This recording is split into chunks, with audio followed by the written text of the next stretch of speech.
محترم و معزز بزرگوں، بھائیوں، دوستوں، ماؤں، بہنوں، السلام علیکم ورحمۃ اللہ وبرکاتہ۔ میں اس بات پر اللہ تعالیٰ کا بے انتہا شکر اور احسان تجا لاتا ہوں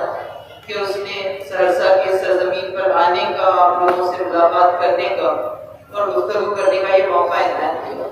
یہ یقیناً اللہ تعالیٰ کی بہت بڑی نعمت ہے، بہت بڑا احسان ہے کہ اللہ تعالیٰ اپنے دین کے حوالے سے لوگوں کو ایک ساتھ آنے کا، ایک جگہ آنے کا، گفتگو کرنے کا اور فکر کرنے کا موقع دے رہے ہیں۔ یہ اللہ کی توفیق ہے، یہ اللہ کا احسان ہے۔ اگر اللہ تعالیٰ چاہے تو اس توفیق کو ہم سے چھین لے اور کسی اور کو یہ توفیق عنایت کر دے، تو ہم کو جو موقع ملا ہے اس کا بہترین استفادہ ہم کو کرنا چاہیے۔ جو سینٹرل تھیم اس وقت ہمارے سامنے ہے وہ حسن اقبال کے شعر سے محفوظ ہے، جس میں اقبال کہتے ہیں کہ ہے ابھی محفل ہستی کو ضرورت تیری، زندہ رکھتی ہے زمانے کو ضرورت تیری۔ تو آپ دیکھیں گے کہ اس شعر میں اقبال بنیادی طور پر امت مسلمہ کے نوجوانوں کو اور امت مسلمہ کو اعتماد دلا رہے ہیں، یقین دلا رہے ہیں، بھروسہ دلا رہے ہیں، اور یہ بات بتانے کی کوشش کر رہے ہیں کہ آپ کوئی معمولی قوم کا حصہ نہیں ہیں۔ آپ اپنے آپ کو ناکارہ مت سمجھیے، اپنے آپ کو بزدل مت سمجھیے، اپنی ملت کو بنجر اور بانجھ مت سمجھیے، بلکہ آج بھی جو ہے وہ زمانے کو اور محفل کو آپ کی ضرورت ہے، اور اس زمانے کو اگر کسی نے زندہ رکھا ہے تو وہ آپ کی گرمی نے زندہ رکھا ہے، آپ کے ایمان نے زندہ رکھا ہے۔ اب بھی آپ کے پاس وہ پیغام موجود ہے جس کے ذریعے سے آپ کائنات کو جو منور کر سکتے ہیں، اب بھی آپ کے پاس وہ دوا موجود ہے جس کے ذریعے سے زمانے کی بیماری کا، اس کے مرض کا علاج کیا جا سکتا ہے۔ آج بھی آپ کے پاس وہ روشنی موجود ہے جس کے ذریعے سے سماج میں موجود اندھیرے کو دور کیا جا سکتا ہے۔ تو یہ جو اعتماد دلانے والا اپروچ ہے، یہ جو یقین دلانے والا اپروچ ہے، یہ جو کانفیڈنس بلڈ کرنے والا اپروچ ہے، یہ بہت اہم ہے۔ جس چیز کی طرف برادر دانیال اشارہ کر رہے تھے کہ ہمارے پورے اپروچ میں آپ دیکھیں گے کہ ایک بڑا مسئلہ یہ ہے کہ جب ہم اپنی ملت کے بارے میں بات کرتے ہیں، اپنی کمیونٹی کے بارے میں بات کرتے ہیں، اپنے نوجوانوں کے بارے میں بات کرتے ہیں، اپنی قوم کے بارے میں بات کرتے ہیں، تو ہمارا مزاج بہت ہی منفی قسم کا ہوتا ہے۔ ہمیشہ شکایتیں کرنا، ہمیشہ برا بھلا کہنا، ہمیشہ منفی ایسے چیزوں کو دیکھنا، نوجوان ناکارہ ہو گئے، اخلاق بگڑ گئے، یہ چیز خراب ہو گئی ہے، وہ چیز خراب ہو گئی ہے، اور ان ساری چیزوں کے نتیجے میں ہم تصویر کے مثبت پہلو کو نہیں دیکھ پاتے ہیں۔ جبکہ حقیقت یہ ہے کہ یقیناً ہماری ملت میں، ہماری کمیونٹی میں بعض کمزوریاں تو ہو سکتی ہیں، بعض مسائل تو ہو سکتے ہیں، اور دنیا کی ہر کمیونٹی کے ساتھ ہوتے ہیں، لیکن یہ جو پہلو ہے کہ وہ قوم جس کے پاس اللہ کا دین ہو وہ ناکارہ نہیں ہو سکتی، وہ بزدل نہیں ہو سکتی، وہ بنجر نہیں ہو سکتی، وہ انفیشنٹ نہیں ہو سکتی۔ یہ تو ہو سکتا ہے کہ اس کے پرفارمنس میں کچھ کمزوریاں ہوں، کچھ بے عملیاں ہوں، لیکن یہ نہیں ہو سکتا کہ وہ بالکل ہی ناکارہ ہو جائے اور اس کے پاس کوئی چیز موجود نہیں ہو۔ تو میں سمجھتا ہوں کہ جب ہم اپنی ملت کو، اپنی کمیونٹی کو منفی نقطہ نظر سے دیکھنے لگتے ہیں تو ہم امید پیدا کرنے کے بجائے، ہوپ کریٹ کرنے کے بجائے ہم مایوسی پیدا کرتے ہیں، اور اس کا نتیجہ یہ ہوتا ہے کہ ہم اپارچونٹیز کو دیکھنے کے بجائے پرابلمز کو دیکھتے ہیں، مواقع کو دیکھنے کے بجائے مسائل کو دیکھتے ہیں، اور حل نکالنے کے بجائے جو بس مسائل کا رونا روتے ہیں۔ تو ہم کو اس ایٹیٹیوڈ کو تبدیل کرنے کی ضرورت ہے کہ جب ہم چیزوں کو دیکھیں، اپنی کمیونٹی کو دیکھیں، تو اس کو مثبت نقطہ نظر سے دیکھیں۔ اور اقبال نے اس شعر میں اسی چیز، آپ یہ بات جانتے ہوں گے کہ سرکس میں مختلف قسم کے زنجیر کو کبھی توڑ نہیں سکتا۔ اب 5 سال 10 سال بعد وہ ایک بھرپور جوان ہاتھی بن جاتے ہیں،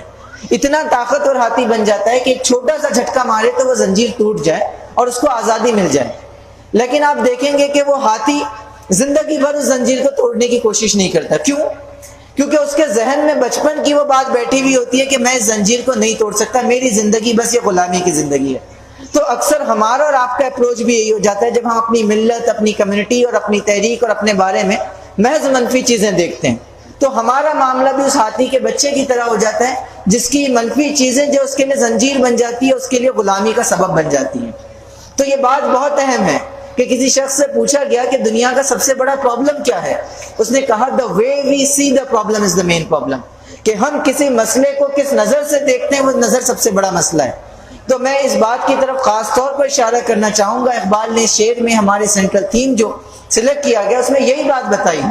کہ کمزوریاں موجود ہیں، لیکن اس کے باوجود بھی ذرا نم ہو تو یہ مٹی بڑی زرخیز ہے ساتھی، ذرا کوشش کی جائے، محنت کی جائے تو اب بھی بہت کچھ پوٹینشیل موجود ہے، اب بھی بہت کچھ روشنی موجود ہے، اب بھی بہت کچھ آسانیاں موجود ہیں۔ اس بات کو سمجھنا بہت ضروری ہے۔ دوسری بات یہ کہ ہماری یہ شکایت محض اپنی کمیونٹی سے نہیں ہوتی بلکہ اپنے زمانے اور اپنے دور سے بھی ہوتی ہے، اور ہم اپنی دنیا کو بھی جب دیکھتے ہیں تو اسی حیثیت سے دیکھتے ہیں۔ مسائل کی دنیا ہے، آزمائش کی دنیا ہے، پریشانیوں کا دور ہے، چیلنجز کا دور ہے، یہ مصیبت آ گئی ہے، وہ مصیبت آ گئی ہے، اور ہم سمجھتے ہیں کہ دنیا بھی صرف مشکلات اور مسائل سے گھری ہوئی ہے، جبکہ یہ سچائی نہیں ہے۔ بلکہ اللہ تعالیٰ کہتا ہے کہ اِنَّ مَعَ الْعُسْرِ یُسْرًا، بے شک تنگی کے ساتھ فراخی ہے، بے شک مشکل کے ساتھ آسانی ہے۔ اور جب اللہ تعالیٰ نے زندگی کو آزمائش کے طور پر پیدا کیا تو ظاہر سی بات ہے کہ آزمائشیں ہوں گی، ظاہر سی بات ہے کہ چیلنجز ہوں گے۔ جب زندگی ایک امتحان ہے تو امتحان میں سوالات بھی ہوں گے، اور اگر سوالات بھی ہوں گے تو کچھ مشکل سوالات بھی ہوں گے، لیکن محض مشکل سوالات کی موجودگی کی بنیاد پر ساری دنیا کو مشکلات کی جگہ سمجھنا، پریشانیوں کی جگہ سمجھنا، آزمائشوں کی جگہ سمجھنا، یہ بات مناسب نہیں ہے۔ بلکہ مناسب ایٹیٹیوڈ یہ ہے کہ ہم یہ بات دیکھیں کہ اگر ہمارے سامنے آزمائش موجود ہے، چیلنجز موجود ہیں، تو ہمارے علاوہ دیگر اقوام کے سامنے، دیگر کمیونٹیز کے سامنے بھی چیلنجز موجود ہیں۔ ہم سے پہلے جو لوگ آئے ان کے سامنے بھی چیلنجز موجود تھے۔ تو یہ چیلنجز کوئی نئی چیز نہیں ہے، آزمائشیں تو ہمیشہ آتی ہیں، لیکن جو آسانیاں اللہ تعالیٰ نے پیدا کی ہیں، جو مواقع اللہ تعالیٰ نے پیدا کی ہیں، جو اپارچونٹیز ہم کو دی ہیں، وہ آج سے پہلے لوگوں کے پاس میسر نہیں تھی۔ تو سچی بات یہ ہے کہ یہ دنیا مشکلات کی دنیا نہیں ہے، یہ دنیا آسانیوں کی دنیا ہے۔ اس میں مشکلات ضرور ہیں، لیکن اس کے باوجود بھی اس دنیا میں اللہ تعالیٰ نے بہت کچھ آسانیاں رکھی ہیں۔ یہ دنیا محض مسائل کی دنیا نہیں ہے، بلکہ یہ دنیا مواقع کی بھی دنیا ہے۔ یہ دنیا جو شکایتیں کرنے کی دنیا نہیں ہے، یہ دنیا جو کام کرنے کی دنیا ہے۔ تو دوسری یہ بات بھی بہت اہم ہے کہ جب ہم اپنے آپ کو دیکھیں تب بھی ہمارے اندر امید جاگنی چاہیے کہ ہم ایک باحوصلہ قوم ہیں اور ہم ایک تبدیلی لا سکتے ہیں۔ جب ہم اپنی دنیا کو دیکھیں تب بھی امید پیدا ہونی چاہیے کہ اس دنیا میں اللہ تعالیٰ نے مواقع اور امکانات رکھے ہیں اور ان کا استعمال کرتے ہوئے مجھے آگے بڑھنا ہے۔ جب یہ دو چیزیں ہم سمجھ جائیں گے تب جا کے ہم تبدیلی کا سفر طے کر سکیں گے۔ اور یہ جو بات کہی گئی ہے کہ ابھی بھی جو دنیا کو زندہ رکھتی ہے زمانے کو حرارت تیری، تو یہ جو ہماری حرارت ہے اس کے ذریعے سے ہم زمانے کو زندہ رکھ سکیں گے اور اپنا جو کاز ہے، اپنا جو مقصد ہے اس کو پورا کر سکیں گے۔ تو ہم سمجھتے ہیں کہ یہ دو بنیادی باتوں کے بعد ہم 4 سے 5 اہم چیزوں کی طرف اشارہ کریں گے جو آج میری اور آپ کی بڑی ذمہ داری ہے، میرے اور آپ کے کرنے کا بڑا کام ہے۔ اس دین کا تقاضا ہے، اس اسلام کا تقاضا ہے، اس ایمان کا تقاضا ہے۔ وہ یہ کہ جب ہم ان 2 چیزوں کو سمجھ جائیں تو لاہی عمل کے طور پر 5 چیزوں پر بہت توجہ دیجیے۔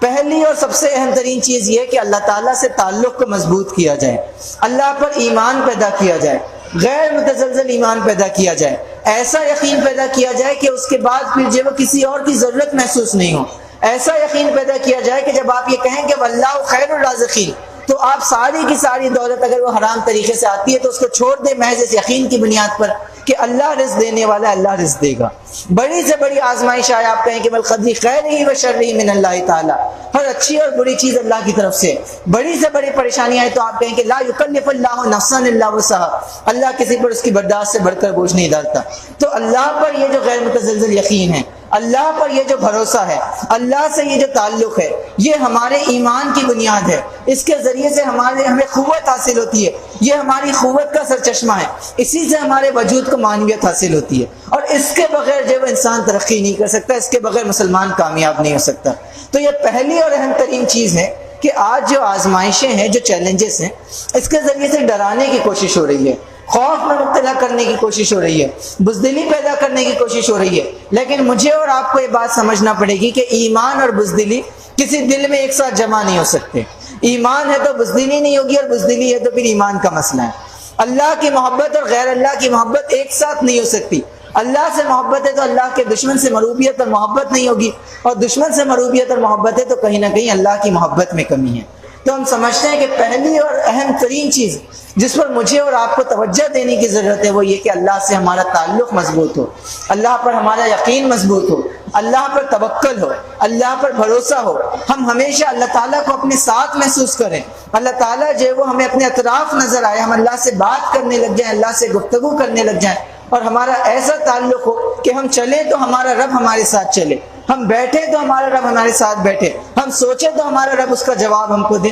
اور ہمارے لیے جو زندگی کی راہیں وہ ہموار کرے۔ یہ بڑی اہم چیز ہے۔ اس ایمان کے نتیجے میں اللہ تعالیٰ انسان کے لیے ایسی آسانیاں پیدا کرتا ہے، اس طریقے سے اس کی مدد کرتا ہے جس کا انسان تصور بھی نہیں کر سکتا۔ ایک چھوٹی سی مثال ہم آپ کے سامنے رکھتے ہیں۔ اللہ تعالیٰ نے موسیٰ علیہ السلام کو نبی بنایا، فرعون کے پاس، حامان کے پاس اور قارون کے پاس بھیجا، اور یہ بات کہی کہ آپ ان کو دین کی دعوت دیجیے۔ موسیٰ علیہ السلام طویل مدت تک دعوتی کام کرتے رہے، اس کے بعد بھی جو اس قوم نے اسلام نہیں قبول کیا۔ اس کا نتیجہ یہ ہوا کہ ایک مدت کے بعد اللہ تعالیٰ نے موسیٰ علیہ السلام سے کہا کہ آپ اپنی قوم کو لے کر چلے جائیے۔ اب موسیٰ بنی اسرائیل کو لے کر نکل گئے۔ اب فرعون کو خبر ملی، فرعون اپنی فوج لے کر پیچھے سے آ گئے۔ اب معاملہ یہ تھا کہ ایک طرف سمندر ہے، پانی ہے، دوسری طرف جو فرعون کی فوج ہے، اور ان دونوں کے درمیان موسیٰ علیہ السلام اپنی قوم کے ساتھ پھنسے ہوئے ہیں۔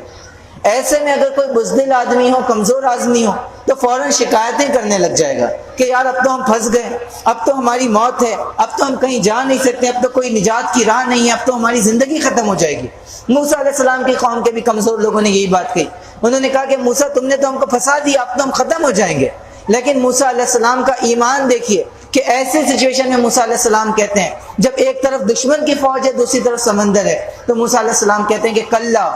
ہرگز نہیں، ان معی ربی سیہدین، میرا رب میرے ساتھ ہے، وہ میری رہنمائی کرے گا۔ تو یہ بات اس وقت انسان کی زبان سے ادا ہو سکتی ہے جب اس کے دل میں اللہ کا یقین ہو، جس وقت اس کے دل میں جو ہے وہ اللہ تعالیٰ پر توکل ہو، اللہ تعالیٰ کی محبت ہو۔ اور اس یقین کا اجر اللہ تعالیٰ کیسے دیتا ہے، اس ایمان کا اجر اللہ تعالیٰ ایسے دیتا ہے کہ اس یقین کے نتیجے میں اللہ تعالیٰ موسیٰ علیہ السلام سے کہتا ہے کہ آپ پانی میں جو اپنا عصا ماری، اور اللہ تعالیٰ پانی میں ان کے لیے راستہ بناتا ہے۔ تو آپ دیکھیں گے کہ ایمان کی وہ قوت ہے جس کے نتیجے میں جب سارے راستے بند نظر آتے ہیں، اس وقت جو راستے کھلتے ہیں۔ اور اگر ایمان نہیں ہو تو ہزاروں راستے موجود ہونے کے باوجود بھی انسان کو جو کوئی راہ سجھائی نہیں دیتی۔ تو پہلا یہ کام ہے جس پر مجھے اور آپ کو توجہ دینی چاہیے۔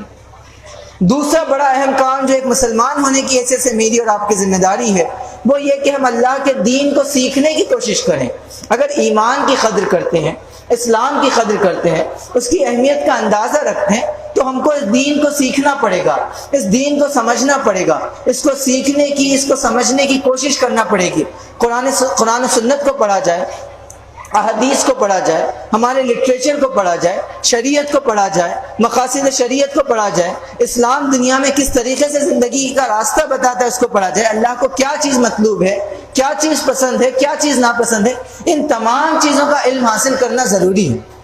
یہ کیسے ممکن ہے کہ میں اور آپ اگر گاڑی چلانا چاہتے ہیں، ڈرائیور بننا چاہتے ہیں، تو گاڑی چلانا سیکھ لیتے ہیں۔ کوئی آدمی میکینک بنتا ہے تاکہ 10-15 ہزار روپے کما لے، تو وہ گاڑی بنانا سیکھ جاتا ہے۔ کوئی آدمی جو وہ ہندی سیکھ رہا ہے، انگلش سیکھ رہا ہے، میتھمیٹکس سیکھ رہا ہے۔ دنیا بھر کی چیزیں ہم سیکھتے ہیں کیونکہ اس کے ذریعے سے ہماری کچھ مادی ضرورتیں پوری ہوتی ہے، کچھ پیسے ہاتھ آ جاتے ہیں، کچھ پیٹ بھرنے کا سامان ہو جاتا ہے۔ تو یہ جائز ہو سکتا ہے کہ ہم ان تمام چیزوں کو تو سیکھیں، لیکن اللہ کی کتاب کو سیکھنے کی فکر نہیں ہو، اللہ کے رسول صلی اللہ علیہ وسلم کے پیغام کو سیکھنے کی فکر نہیں ہو، تحریک اقامت دین کو سیکھنے کی فکر نہیں ہو، اس نظریے کو جس کے لیے ہم کو کھڑا کیا گیا، جس کے لیے برپا کیا گیا، اس کو سیکھنے کی فکر نہیں ہو، یہ بات مسلمان کے لیے جائز نہیں ہو سکتی۔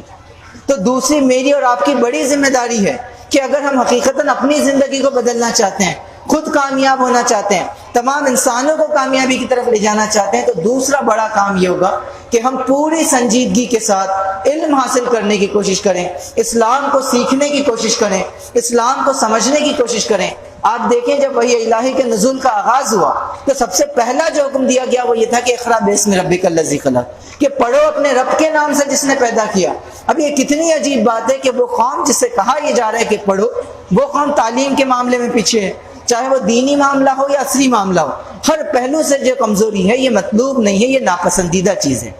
اللہ تعالیٰ قرآن مجید میں کہتا ہے کہ کیا اندھے اور آنکھ والے برابر ہو سکتے ہیں؟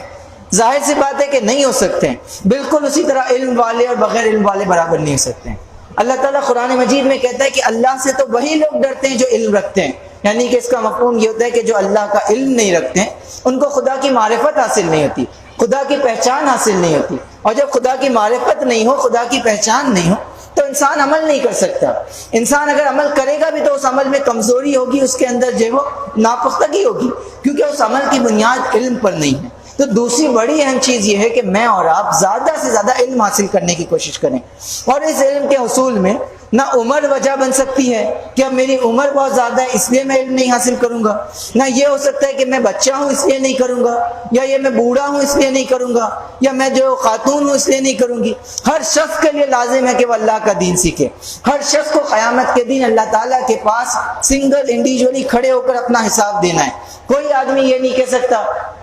کہ میں مصروف تھا اس لیے میں نہیں کر سکا، میں بوڑھا ہو گیا تھا اس لیے نہیں کر سکا، میں جوان تھا گھر کی ذمہ داری تھی اس لیے نہیں کر سکی، میرے گھر کا کھانا پکانا ہوتا تھا، گھر کے کام کاج کرنے ہوتے تھے اس لیے نہیں سیکھ سکی۔ کسی کے لیے یہ جائز نہیں ہے۔ ہر شخص پر یہ ذمہ داری ہے کہ اگر وہ اللہ کو اپنا رب مانتا ہے تو اللہ کی بات سیکھنے کی کوشش کرے، اللہ کے دین کو سیکھنے کی کوشش کرے، اس کے پیغام کو سمجھنے کی کوشش کرے۔ اگر رسول اللہ صلی اللہ علیہ وسلم سے محبت کرتا ہے تو لازماً رسول اللہ کے مشن کو سیکھنے کی، اس کو سمجھنے کی، اس کو جاننے کی کوشش کرے۔ اگر وہ اس کی کوشش نہیں کر رہا ہے اس کا مطلب کہیں نہ کہیں وہ اپنے محبت کے دعوے میں سچا نہیں ہے۔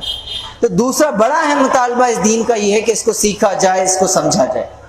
تیسری بڑی اہم ذمہ داری جس پہ مجھے اور آپ کو توجہ دینی ہوگی وہ دعوت دین کی ذمہ داری ہے۔ اللہ کے تمام بندوں تک اللہ کے پیغام کو پہنچایا جائے، اس دین کی دعوت کو پہنچایا جائے، اس کے میسج کو کنوے کیا جائے، توحید کے تصور کو بتایا جائے، رسالت کے تصور کو بتایا جائے، آخرت کا خوف دلایا جائے، وحدت بنی آدم کے تصور کو پیش کیا جائے۔ یہ میری اور آپ کی ذمہ داری ہے۔ اللہ تعالیٰ نے امت مسلمہ کو جب برپا کیا تو اسی کام کے لیے برپا کیا۔ یہ بات کہی کہ کنتم خیر امت اخرجت للناس، تم بہترین امت ہو جو لوگوں کی بھلائی کے لیے برپا کی گئی ہو۔ اور یہ جو تمہارا بہترین امت ہونا ہے یہ اس بنیاد پہ نہیں ہے کہ تمہارا نام مسلمانوں جیسا ہے، یہ اس بنیاد پہ نہیں ہے کہ تمہارے کپڑے کچھ خاص قسم کے، بلکہ یہ اس بنیاد پہ کہ تم یہ تین کام کرتے ہو۔ اور یہ تین کام کیا ہے؟ امر بالمعروف، تم معروف کا حکم دیتے ہو، بھلائی کا حکم دیتے ہو،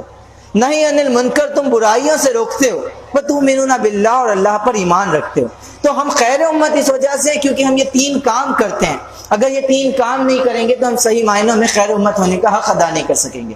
اللہ تعالیٰ فرماتے ہیں وَكَذَلِكَ جَعَلْنَاكُمْ أُمَّةً وَسَطًا لِتَكُونُوا شُهَدَاءَ عَلَى النَّاسِ وَلِيَكُونَ الرَّسُولُ عَلَيْكُمْ شَهِيدًا۔ اس طرح ہم نے آپ کو ایک امت وسط بنایا، درمیانی امت بنایا، تاکہ آپ انسانوں کے سامنے اسلام کی حق کی گواہی کا کام کریں اور رسول آپ پر گواہ ہوں۔ رسولوں کو اسی کام کے لیے بھیجا گیا۔ اللہ تعالیٰ کہتا ہے هُوَ الَّذِي أَرْسَلَ رَسُولَهُ بِالْهُدَىٰ وَدِينِ الْحَقِّ لِيُظْهِرَهُ عَلَى الدِّينِ كُلِّهِ وَكَفَىٰ بِاللَّهِ شَهِيدًا۔ وہ اللہ ہی ہے جس نے اپنے رسول کو بھیجا، کتاب اور دین حق دے کر بھیجا۔ کیوں بھیجا؟ لِيُظْهِرَهُ عَلَى الدِّينِ كُلِّهِ، تاکہ ظاہر کرے اس دین کو باقی تمام ادیان پر۔ وَكَفَىٰ بِاللَّهِ شَهِيدًا، اس بات پر اللہ کی گواہی کافی ہے۔ وَلَوْ كَرِهَ الْكَافِرُونَ، چاہے کفار کو کتنا ہی ناگوار گزرے، وَلَوْ كَرِهَ الْمُشْرِكُونَ، چاہے مشرکین کو کتنا ہی ناگوار گزرے، لیکن اللہ نے اسی کام کے لیے مجھے اور آپ کو بھیجا ہے۔ تو ہم کو رک کر سنجیدگی سے غور کرنا پڑے گا کہ دعوت دین ہماری ذمہ داری ہے، اللہ کے ایک ایک بندے تک پہنچنا اور اس کو یہ بات بتانا کہ تم خدا کے نام سے مجھ سے جھگڑ رہے ہو، لیکن تم کو یہ بات سمجھنی پڑے گی کہ تمہارا اور میرا خدا الگ الگ نہیں ہے، بلکہ ایک آدمی ہندو ہو، مسلمان ہو یا ناستک ہو، دلت ہو یا برہمن ہو، سب کا خدا ایک خدا اللہ رب العزت ہے۔ اس کو یہ بات بتانی ہوگی کہ تم نبی پاک صلی اللہ علیہ وسلم کی بے حرمتی کر رہے ہو اس وجہ سے کیونکہ تم سمجھتے ہو کہ یہ مسلمانوں کے نبی ہے، لیکن یہ سب کے نبی ہیں۔ تو یہ پیغام پہنچانا بہت ضروری ہے، یہ میری اور آپ کی ذمہ داری ہے۔ ایک حدیث کا مفہوم ہے جس میں رسول اللہ صلی اللہ علیہ وسلم یہ بات فرماتے ہیں کہ تم لازماً دعوت دین کا یہ کام کیا کرو، ورنہ ایک وقت ایسا آئے گا کہ تم اللہ تعالیٰ سے دعائیں مانگو گے، اللہ تعالیٰ تمہاری دعاؤں کو قبول نہیں کرے گا۔ تو مسلمان کی کامیابی کا راستہ جو دعوت دین کی جدوجہد سے ہو کے گزرتا ہے، تو یہ بڑی ذمہ داری ہے۔ میں اور آپ اس بات پر غور کریں کہ آج میں اور آپ یہاں کیوں بیٹھے ہوئے ہیں؟ اس وجہ سے بیٹھے ہوئے کہ ہم مسلمان ہیں۔ اب یہ سوال کریں اپنے آپ سے کہ ہم مسلمان کیوں ہیں؟ ظاہر سی بات ہے ہم آسمان سے ٹپکے تو نہیں مسلمان،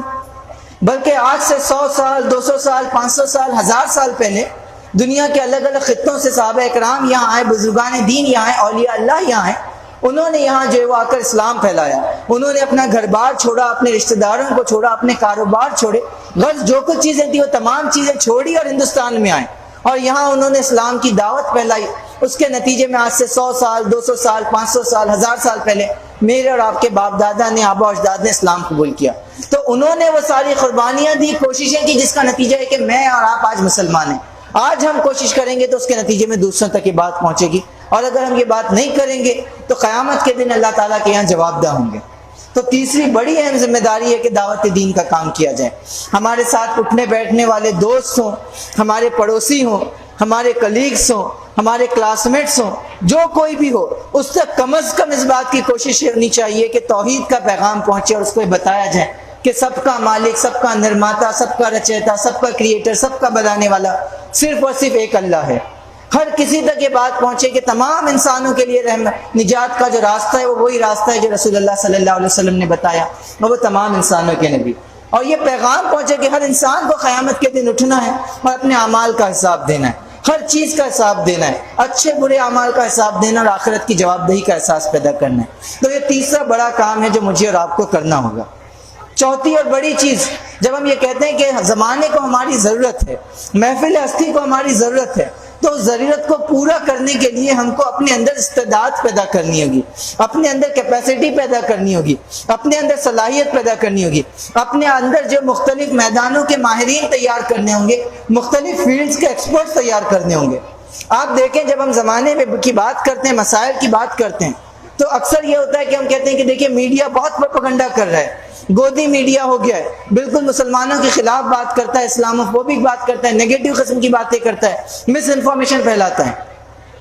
یہ بات اپنی جگہ سچ ہے، لیکن سوال یہ کہ آخر مجھے اور آپ کو کس نے اس بات سے روکے رکھا ہے کہ ہم اپنے جرنلسٹ تیار کریں، اپنے میڈیا ہاؤسز تیار کریں، اپنے میڈیا رپورٹرز تیار کریں اور اس کے ذریعے سے انصاف کی اور سچائی کی آواز کو بلند کریں۔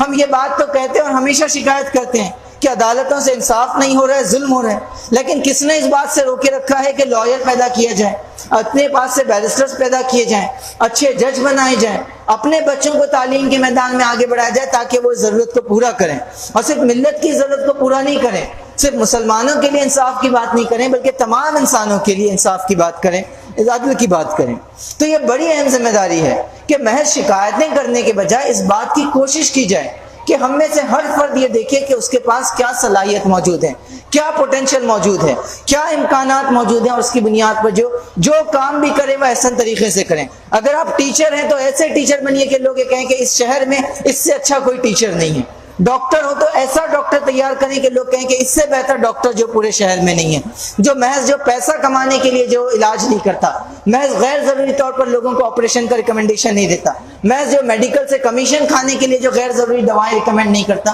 بلکہ انسانوں کی خدمت کے حوالے سے، خدمت کے جذبے سے جو وہ یہ کام کرتا ہے۔ انجینئر تیار کیجئے تو ایسا انجینئر تیار کریں کہ لوگ یہ کہیں کہ اس سے بہتر کوئی انجینئر نہیں ہے، یہ جس طریقے سے عمارتیں بناتا ہے، یہ جس طریقے سے راستے بناتا ہے وہ بہترین ہے۔ تو چوتھی یہ بڑی ضرورت ہے، اگر ہم اپنے مسائل کو حل کرنا چاہ رہے ہیں، دنیا کے مسائل کو حل کرنا چاہ رہے ہیں، تو ہم کو لوگ تیار کرنے ہوں گے، اپنی نسلوں میں انویسٹ کرنا پڑے گا۔ اگر یہ کام ہم نہیں کرتے ہیں تو یقین جانیے پھر ہم آگے نہیں بڑھ سکیں گے۔ تو یہ جو چیز ہے کہ جنریشنز کو مختلف میدانوں میں تیار کیا جائے، ایکسپرٹس تیار کیے جائیں، یہ میری اور آپ کی بڑی ذمہ داری ہے۔ ہمارے پاس اچھے بزنس مینس ہوں، پولیس میں اچھے لوگ ہوں، فوج میں اچھے لوگ ہوں، سیاست میں اچھے لوگ ہوں، تعلیمی میدان میں اچھے لوگ ہوں، جوڈیشری میں اچھے لوگ ہوں، غرض ہر میدان میں اگر اچھے لوگ ہوں گے، باصلاحیت لوگ ہوں گے تو آپ دنیا کو کنٹریبیوٹ کر سکیں گے، دنیا کو دے سکیں گے۔ اور بردر دانیال جس چیز کی طرف اشارہ کر رہے تھے کہ ہماری ملت کی پوزیشن مانگنے والی ملت کی نہیں ہے، ہم کو ریزرویشن دے دیجئے، ہم کو اسکالرشپ دے دیجئے، ہم کو ٹکٹ دے دیجئے، یقیناً جو آپ کا حق ہے آپ اس کو مانگیں گے، مانگنے سے آگے بڑھ کے اس حق کے لیے لڑیں گے بھی، لیکن ملت کی جو اصل پوزیشن ہے، مسلمانوں کی جو اصل پوزیشن ہے، وہ مانگنے والے کی نہیں ہے، وہ دینے والے کی ہے۔ رسول اللہ صلی اللہ علیہ وسلم فرماتے ہیں کہ دینے والا ہاتھ لینے والے ہاتھ سے بہتر ہے، تو ہم کو دینے والا بننا ہے۔ اور اگر آپ کو سوسائٹی کو کچھ دینا ہے تو آپ کے پاس کچھ ہونا چاہیے، تو وہ ہونے کے لیے جو استعداد پیدا کرنا ہے اس پر توجہ دیجیے، اور اپنے بچوں کی تعلیم پر، ان کی ایجوکیشن پر، ان کی تربیت پر انویسٹ کیجیے، آپ اس پر خرچ کیجیے۔ ایک وقت کا کھانا کم کھائیے لیکن اچھا پڑھائیے، ایک وقت کا جو وہ کپڑے مت بنائیے عید کے وقت، لیکن جو وہ اچھی تعلیم دیجیے، اچھی تربیت دیجیے تاکہ آپ کی نسلیں آگے بڑھ سکیں، یہ کمیونٹی آگے بڑھ سکے۔ اب پانچویں بات جس کے ساتھ ہم گفتگو ختم کریں گے وہ یہ ہے کہ اتحاد پیدا کیا جائے، اتفاق پیدا کیا جائے، یونٹی پیدا کی جائے، لوگوں کو جوڑا جائے۔ چھوٹے چھوٹے مسائل کی بنیاد پر کسی کو فاسق کہنا، کسی کو منافق کہنا، کسی کو بدعتی کہنا، کسی کو مشرک کہنا، یہ دین کا مزاج نہیں ہے، یہ اسلام کا مزاج نہیں ہے، بلکہ اسلام تو جو لوگوں کو ان کی کمزوریوں کے باوجود قبول کرتا ہے، وہ لوگوں کو جو کاٹتا نہیں ہے، لوگوں کو جوڑنے کا کام کرتا ہے۔ تو ہم چھوٹے چھوٹے فروعی مسائل کی بنیاد پر، چھوٹے چھوٹے ایشوز کی بنیاد پر لوگوں کو کینسل کرنا شروع کرتے ہیں، لوگوں کی تکفیر کرنا شروع کرتے ہیں، لوگوں کو برا بھلا کہنا شروع کرتے ہیں، اس طریقے سے ہم اپنی آخرت بھی برباد کرتے ہیں اور دنیا بھی برباد کرتے ہیں۔ اللہ تعالیٰ فرماتا ہے کہ وَاعْتَصِمُوا بِحَبْلِ اللَّهِ جَمِيعًا وَلَا تَفَرَّقُوا، اور سب مل کر اللہ کی رسی کو مضبوطی سے پکڑ لو، وَلَا تَفَرَّقُوا، اور تفرقے میں نہ پڑو۔ ہمارا معاملہ انفارچونیٹلی اس کا ریورس ہے، اللہ کی رسی قرآن مجید کو پوری طریقے سے چھوڑ دیتے ہیں، نہ تلاوت کی فکر ہے، نہ ترجمہ پڑھنے کی فکر ہے، نہ سمجھنے کی فکر ہے، نہ اس کی دعوت کو پہنچانے کی فکر ہے، اور چھوٹے چھوٹے مسائل کی بنیاد پر ایک دوسرے کو فرقوں میں بانٹنا، ایک دوسرے کی تکفیر کرنا، اس کا مزاج بن جاتا ہے۔ تو اس کو توڑنے کی اور اتحاد پیدا کرنے کی، یونٹی پیدا کرنے کی ضرورت ہے۔ یہ یونٹی ود ان کمیونٹی بھی ہو اور اکراس کمیونٹی بھی ہو، برادران وطن سے بھی اتحاد پیدا کیا جائے۔ تو ہم سمجھتے ہیں کہ کہنے کے لیے تو اور بھی بہت سی باتیں ہو سکتی ہیں، لیکن یہ 5 بہت فنڈامنٹل باتیں ہیں، اس کا اگر ہم خیال رکھیں گے، اس پر توجہ دیں گے اور اس پر عمل کریں گے تو ہم سمجھتے ہیں کہ بہت تبدیلی آئے گی۔ ہم یاد دہانی کے طور پر پھر ان 5 باتوں کو ریپیٹ کرتے ہیں۔ پہلی اور سب سے اہم چیز، اللہ پر مضبوط ایمان پیدا کرنا، مضبوط یقین پیدا کرنا۔ دوسری یہ کہ زیادہ سے زیادہ اللہ کے دین کو، قرآن مجید کو، اللہ کے رسول صلی اللہ علیہ وسلم کی سنت کو، آپ کے پیغام کو سمجھنے کی کوشش کرنا۔ تیسرا، بڑے پیمانے پر برادران وطن تک، اپنے غیر مسلم بھائیوں تک اسلام کی دعوت پہنچانا، توحید کے ایک خدا کے تصور کو پہنچانا۔ چوتھا یہ کہ مختلف میدانوں کے ایکسپرٹس تیار کرنا، ماہرین تیار کرنا، ہر فیلڈ میں اپنی جنریشن کو، اپنے بچوں کو تیار کرنا۔ اور پانچواں یہ کہ اتحاد پیدا کرنا، اتفاق پیدا کرنا، یونٹی پیدا کرنا۔ میں سمجھتا ہوں کہ یہ 5 کام اگر ہم سنجیدگی سے کرتے ہیں تب جو ہے وہ ہم اپنی گرمی سے جو ہے وہ اس محفل کو زندہ رکھ سکیں گے، اس سماج کو جو گرما سکیں گے، اور ہم جو ہے وہ اپنی روشنی سے اس اندھکار کا، اس اندھیرے کا مقابلہ کر سکیں گے اور ایک نئی صبح لا سکیں گے، اور یہ بات کہہ سکیں گے کہ ہم محفل ہستی کو جو ضرورت ہماری تھی ہم نے اس ضرورت کو پورا کیا۔ اگر ہم اس ضرورت کو پورا نہیں کریں گے تو اللہ ہمارا محتاج نہیں ہے، اللہ تعالیٰ ہم کو ہٹا دے گا اور کسی اور کو لے کر آئے گا، اب وہ ہماری طرح نہیں ہوں گے۔ تو اللہ تعالیٰ سے دعا ہے کہ ہم تمام کو مزید گہرائی سے غور و فکر کی، تدبر کی، تفکر کی، عمل کی توفیق عطا کرے۔ آمین۔ وآخر دعوانا ان الحمد للہ رب العالمین۔